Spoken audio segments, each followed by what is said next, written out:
Salut à tous et bienvenue, on est sur Trading Café et on est de retour pour parler de trading. Alors j'espère que tout va bien, j'ai pris un petit peu de retard, je pensais mettre cette vidéo la semaine dernière en ligne. Malheureusement j'ai été attrapé par le Covid, je crois, j'ai toussé, j'ai perdu l'odorat, donc à mon avis on est bon, mais ça va mieux. J'attendais d'avoir une voix pas trop Barry White-esque pour pouvoir enregistrer la vidéo. Et me voilà, à peu près en forme. Donc c'est parti. Alors, aujourd'hui, on va parler, comme vous le voyez à l'écran, des graphiques en ligne. Alors, j'ai fait quelques recherches un peu sur YouTube, sur Internet même en général, pour savoir si c'était un sujet qui était abordé, si c'était un thème qui avait déjà été un peu discuté. Et il se trouve que, alors, je n'ai pas trouvé grand-chose, ou très peu, et c'était pas très creusé, donc on va en parler aujourd'hui.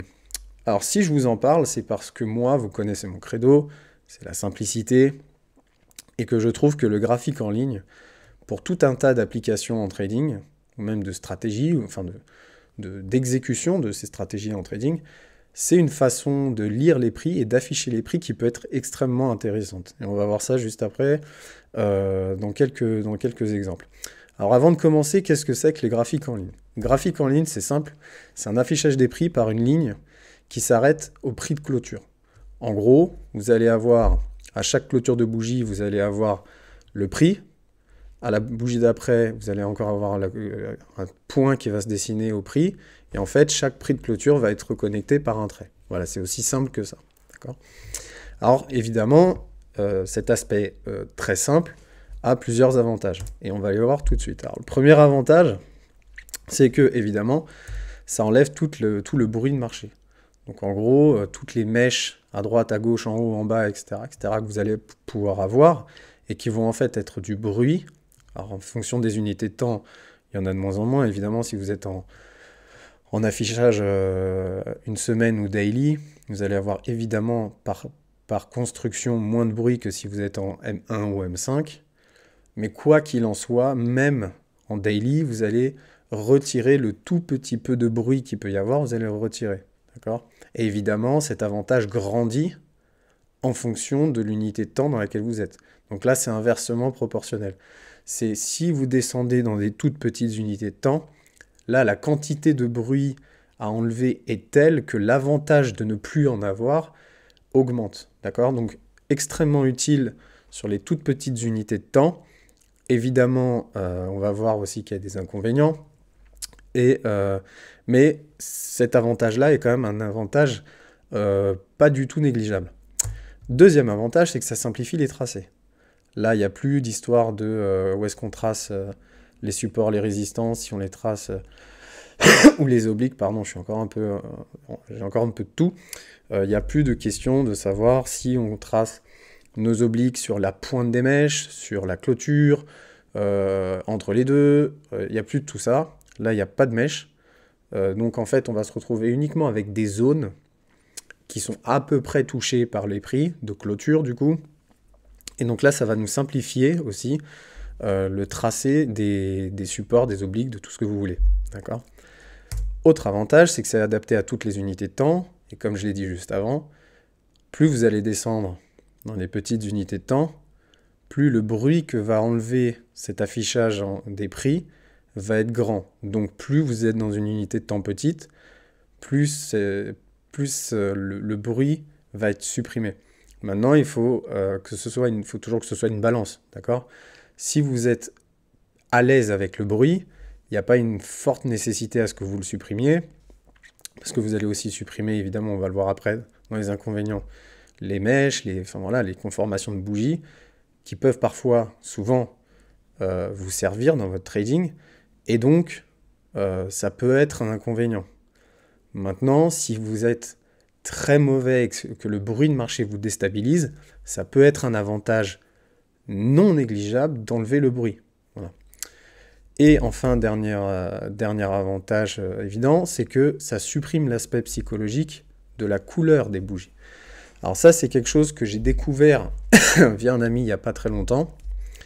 C'est vrai que, c'est pas que j'y avais pas pensé, mais c'est que j'avais jamais estimer l'importance de la chose à son juste niveau, et c'est vrai que avoir des couleurs vertes et rouges peut induire chez les gens une sorte de réflexe pavlovien qui déclencherait une sorte de panique inutile, et de fait, le fait d'avoir une ligne incolore vous enlève l'aspect psychologique de la bougie rouge. Imaginons vous entrez en position longue, et vous, je sais pas, en intraday, vous avez 3 ou 4 bougies en 5 minutes qui se développent à la hausse, vous êtes content, hop, vous voyez une bougie rouge, panique. Bon. Eh ben, c'est pas du tout le même impact psychologique si c'est une ligne qui descend plutôt qu'une bougie rouge. Je l'ai observé moi-même, c'est vrai que c'est moins stressant. Pourquoi? Je sais pas. Construction sociale, habitude de trading, je ne sais pas. Mais c'est vrai que c'est un peu moins stressant et on le vit moins mal. Voilà. Donc ça peut être aussi un avantage pour les gens qui auraient un peu de mal avec la loi de dos, le fait que ça ne monte pas tout droit et ainsi de suite. Voilà. Maintenant, les inconvénients, on a commencé à en parler. Premier inconvénient, c'est que évidemment, il n'y a pas de pattern de bougie. Donc les trois soldats blancs, les corbeaux, les trucs, les machins, tout ça, c'est fini. D'accord? Les étoiles du matin, machin, il n'y a plus. Et il n'y a pas de conformation de bougie. Donc les pin bars, les marteaux, toutes ces formes, les avalantes, les dojis, enfin toutes ces bougies qui nous indiquent, qui nous donnent une indication sur le comportement du prix à l'instant T, on ne l'a plus.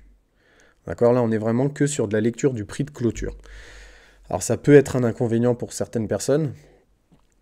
Encore une fois, c'est quelque chose où du coup on va plutôt avoir tendance à essayer de contextualiser un petit peu plus, étant donné qu'on perd des informations sur le prix et sur les bougies, on va avoir tendance à plus contextualiser, et le fait de contextualiser est toujours un avantage. Donc, d'une manière ou d'une autre, ça se contrebalance. Alors, voyons voir maintenant un petit peu dans quel contexte ça peut nous aider. Alors, première chose qui est assez évidente, c'est qu'on arrive beaucoup plus facilement à lire et à observer une tendance. Avec la théorie de dos, on l'a vu, dans le price action, comment définir les tendances. Et bien ici, on voit très facilement les plus hauts et les plus bas qui sont dessinés par des pics et des creux de plus en plus hauts. On les voit ici, les pics plus haut que le précédent, creux plus haut que le précédent, et ainsi de suite, et ainsi de suite. D'accord? Donc ça, on l'a vu dans la vidéo sur le price action, je crois, si je me rappelle bien. Et ce sont les plus hauts de plus en plus haut et les plus bas de plus en plus haut. D'accord? Et inversement en tendance baissière. Eh bien, l'affichage en ligne nous permet de bien plus simplement identifier les tendances. D'accord? Maintenant, on a aussi le fait de pouvoir mieux dessiner, c'est ce que je disais aussi tout à l'heure, dessiner les supports, les résistances. Là, on voit nettement qu'il y a 2 niveaux qui ont été plus travaillés que les autres. On a le premier niveau qui est tout là-haut, sur les supports et les résistances. On a le niveau en haut, qui est assez net. On n'a pas besoin de tortiller. Si on avait observé alors, je ne l'ai pas mis là, mais en bougie, on a des mèches qui partent très haut, très fort. On a des corps qui viennent rentrer dedans. Ensuite, on a des mèches. Ensuite, on est pile sur le bout d'une mèche. Bon, là, on n'a plus tout ça. On est débarrassé du superflu. Et on a uniquement notre ligne qui vient toucher cette zone. À mon sens, lorsqu'on est sur des unités de temps élevées, puisque là, on est sur le GBP USD en daily, on peut largement se passer d'avoir les mèches, les trucs, les machins. D'accord? Et on a une autre zone de support qui se trouve ici, qui fonctionne assez bien, qui est un petit peu percée au début.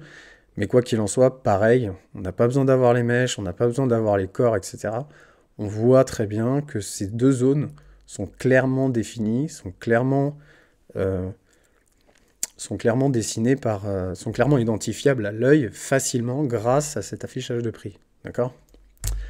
Ensuite, il y a évidemment le price action. Alors, dans la vidéo sur le price action, je vous avais montré comment on pouvait trader les zones de convergence, et bien là c'est la même chose. On a identifié, encore une fois, assez facilement d'ailleurs, encore nos pics et nos creux, on le voit à l'écran, ça saute franchement aux yeux. Et on peut ensuite très simplement dessiner des zones de support et de résistance, enfin des zones de support qui deviennent résistance, zone de support qui devient résistance, et on peut très facilement trouver des zones de convergence au niveau desquelles on va pouvoir rentrer en position dans la continuation de tendance. Voilà, toujours on traîne, vous savez que je suis un fervent défenseur du trading de tendance, trend is your friend comme ils disent, donc il n'y a pas de raison d'aller s'opposer à un marché tendanciel et qui plus est sain. Quand on est sur une configuration comme ça, on voit que c'est quand même une configuration assez saine. Donc il n'y a aucune raison de vouloir aller contre le sens de la vague.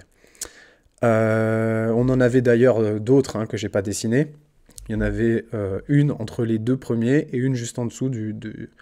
Entre les deux, il y avait une autre zone de convergence au milieu des deux zones de support qu'on a là, et une autre zone de convergence en dessous du deuxième support en bas là, que j'ai pas tracé parce que, bon, voilà, mais en tout cas, on en avait d'autres.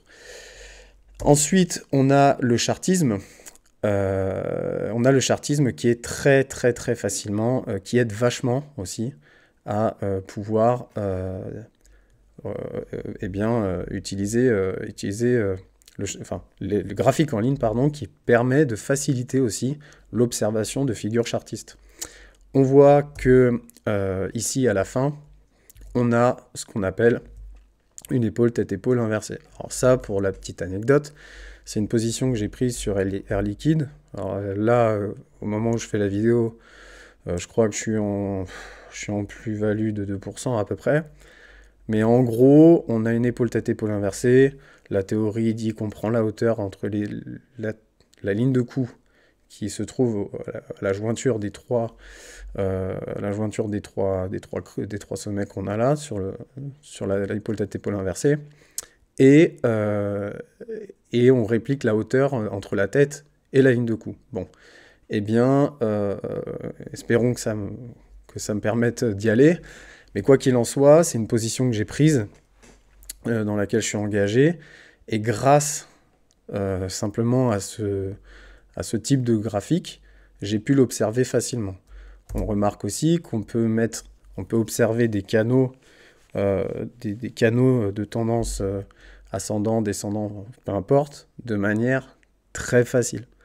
Donc, vraiment, l'affichage graphique en ligne, c'est un outil redoutable, vraiment redoutable, pour que vous soyez capable, en un clin d'œil, et alors vraiment en un clin d'œil, d'observer, de repérer des opportunités. Évidemment, plus on monte dans les unités de temps, plus ça va être évident. Mais quoi qu'il en soit, il y a ce côté retour à la simplicité qui fait que, quand ça vous saute aux yeux, que c'est pas compliqué à comprendre, que vous savez ce que vous faites, que vous savez où mettre vos stops, parce que les niveaux sont clairement définis, parce qu'il n'y a pas 500 000 mèches, parce qu'il n'y a pas 500 000 couleurs, parce qu'il n'y a pas 500 000 trucs, eh bien la décision devient simple, l'exécution, la prise de décision, et donc ce qui en découle, c'est l'action devient simple, et la gestion devient simple. Et en fait, en simplifiant tout ça, vous rendez votre trading beaucoup plus sain, beaucoup moins stressant, beaucoup plus supportable. Vous accepterez probablement plus les drawdowns quand il y en aura, parce que c'est comme ça, voilà, les prix, une fois qu'on a cliqué, on n'est plus maître de notre destin. Enfin, on n'est que maître de notre stop et notre TP. Voilà. Donc, il y a cette notion d'allègement psychologique dans ce type de graphique. Et enfin, pour, je crois, terminer, on a aussi mes copines, les divergences, qui sont très facilement identifiables, évidemment, grâce à ce type de graphique, encore une fois. On a une magnifique divergence ici. Si on regarde, on est sur le niveau des 1,035 sur l'euro USD. Et on en a une autre là-bas qui se présente sur le niveau des 1,99,5. 99 250. C'est un chiffre à peu près rond, on va dire. Et encore une fois, c'est une manière très simple, très rapide d'observer les divergences. Voilà. C'est à peu près tout sur ce que j'avais à dire sur ce type de graphique. Je voulais recommencer par là parce que je vois beaucoup de choses sur YouTube, disons des façons de trader qui rentrent dans une complexité qui me paraît frôler le délire. Et il y a une sorte d'urgence à rester simple, parce que la simplicité vous rendra toujours plus service. J'entends par là que le ratio complexité performance, il n'y a pas de lien direct entre complexité et augmentation de la performance. Loin de là. Très très loin de là. Je connais des gens qui, avec des simples trendlines, font de l'argent.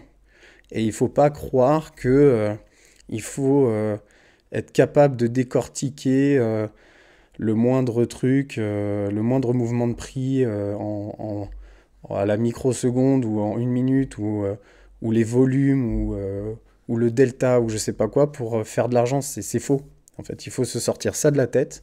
La simplicité restera votre meilleur allié, puisqu'il ne faut jamais oublier que dans ce jeu-là, la psychologie est trop importante. Et malheureusement, plus on complexifie les choses, plus on fragilise notre psychologie de manière générale. Donc moi, ce que je vous invite, c'est à vous simplifier un peu la vie. Essayez de revenir à des choses simples, trader simplement, avec ce type de graphique, quelques trendlines, quelques supports, des résistances. Exercez-vous à ça, sur des unités tant petites ou pas petites, peu importe. Essayez de vous y faire, et si vous y trouvez votre bonheur, eh ben c'est super, et tout le monde est content. Voilà, c'était tout pour cette vidéo sur les graphiques d'affichage de prix en ligne. On se retrouve la semaine prochaine, et normalement on devrait parler du risk-reward, des ratios, et ainsi de suite. On va approfondir un peu le sujet. Allez, en attendant, je vous souhaite un bon dimanche, une bonne soirée, un bon week-end. Bye bye.